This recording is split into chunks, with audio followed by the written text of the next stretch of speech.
Hello, Kawasaki Fury. Thank you for 9 years no na serbisyo mo sa akin. Hanggang ngayon, maasahan ka pa din. Kaya lang medyo humihina na yung performance mo, no? But don't worry. Bibili ako ng bago, okay? Para hindi ka na ganong mahirapan. Para meron ka ng katuwang. Okay? So, thank you. Thank you so much sa iyong serbisyo.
Gising na, tanghali na.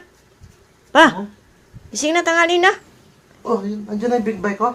Anong big bike ka dyan? Nananaginip ka hanggang sa paggising mo, big bike pa rin ang laman ng utak mo?